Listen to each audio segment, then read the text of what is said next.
I thank you, Secretary Alunan, for your introductory remarks. They were just right, neither flattery nor neglect. Mr. Vice President,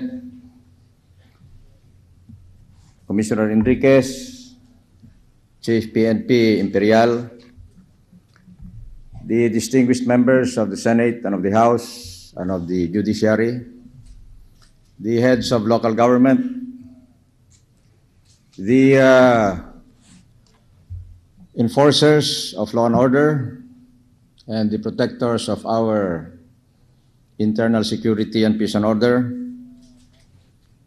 the various leaders of the people's organizations represented here, mga mahal na kababayan. It is out of both alarm and hope that we are meeting here in this National Summit on Peace and Order.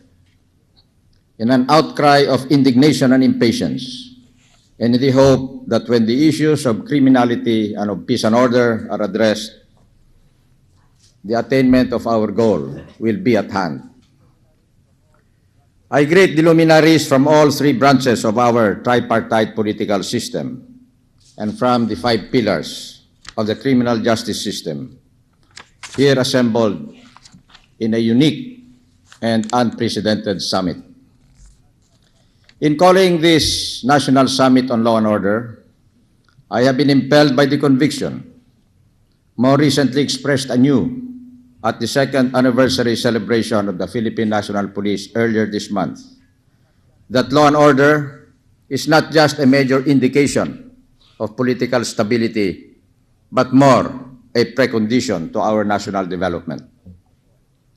Having just come from Singapore, I must tell you right away that if we really aspire to uplift our people from poverty and bring the Philippines to the status of a newly industrializing country by the end of this century, we must consolidate our efforts now in order to attain the kind of discipline and respect for law and order that prevail in that island state.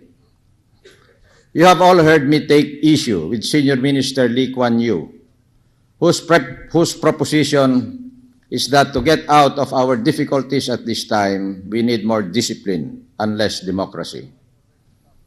Our people who had already suffered 2 decades of repression cannot accept less democracy, for that would be incompatible with our concept of people empowerment as the means to our national deliverance. We need discipline, yes, but not at the expense of liberty. Rather, it should be self-discipline which emanates from the people, willingly expressed and internalized as a basic virtue, because it is what the common good demands. We need more discipline among businessmen so that there would be a minimum of under-the-table deals. We need more discipline among the citizenry so that more people would pay their taxes and pay them correctly. We need greater discipline among those in government so that there would be less, if not zero, graft and corruption. And we certainly need more discipline and efficiency among our law enforcers, who must win the respect of the citizenry and deserve their support. Discipline and respect for the law, as well as for peace and order. These are the keys to our hoped-for reduction in criminality. This lead to the delivery of swift justice and thereby to the further empowerment of our people. A government's guarantee of its citizens' safety and security is one of the most basic and sacred covenants of any civilization. When that guarantee is broken, all else will fail. And so we need to reassure the people that they are in good hands, that they can sleep soundly in the knowledge that the authorities are awake and on the job, that they can rise and work in the certainty that the fruits of their labor will be secured, that they need not look over their shoulders when they walk the streets, and that when they need help, the law will be there to assist and to protect. And that when they are wronged, they can find quick and just redress in the majesty of the law. In this regard, the task of government goes far beyond the imperatives and the mechanics of law enforcement. The roots of common crime and political dissent lie in deep-seated inequities, which we must strategically address. We have inherited a society brutalized by poverty, fractured by injustice, and hardened by a colonial culture of graft and corruption. Almost exactly 7 years ago, in February 1986 at EDSA, we gave ourselves a fresh and historic opportunity to change all of that. And I would like to believe that when I came to office last year, in a relatively peaceful and constitutional process, we renewed that opportunity and gave it new life. But clearly, much more serious and thorough work remains to be done in our restored democracy. For if people do not feel that democracy has served them well, then they will hearken to the false promises of rejected but seemingly attractive ideologies and of violent but expedient means to get their due. On the other and more positive hand, if people feel they have a real stake in the success of the entire nation, then they themselves will safeguard the peace they have won. This national conference and workshop has arisen from outrage over the state of peace and order in our country, coupled with a driving optimism that something can and need be done about it. We are told that statistically, criminality is on the wane, with the crime rate last year a few notches lower than the previous years. We are given to understand that the prosecution service, the courts, and the correctional agencies have not been doing too bad either. The community, as the fifth pillar of the criminal justice system, can be presumed to be doing just as well as the rest. But only the most naive would fail to sense that things don't seem to be quite right. We are faced today with the growing public perception that many institutions of government and of public life have ceased to be worthy of the people's trust and confidence, and consequently of their support. For us in government, the people's confidence is the ultimate yardstick. Our government has been criticized for the apparent inability of the police to curb criminality, corruption, and complicity in vice and other illegal activities. Members of the prosecution service have often been charged as lacking in zeal or rectitude. The judicial community has not been spared from public accusations either. The correctional system has been labeled as the graduate school for criminal elements. And corrupt or unethical conduct has been imputed to certain practitioners of the journalistic profession. The crisis of confidence affecting those sectors individually and collectively can and should be properly analyzed and positive measures for its resolution worked out in this summit. Give me some actionable answers after 2 days, and I guarantee you I will do my part.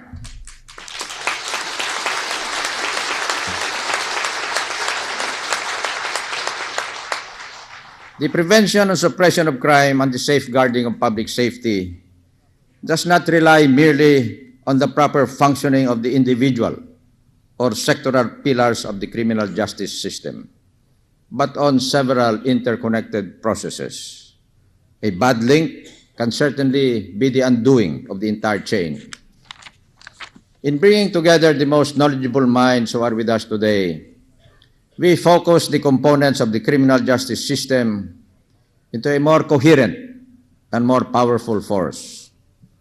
When we have studied and understood the nature of crime in the Philippines with depth, candidness, and sensitivity, and when the law enforcement, prosecution, judicial, corrections, and community pillars shall have succeeded in upgrading their individual capabilities and in placing smoother coordination and synergy, then our efforts will bring forth a whole new and more effective system.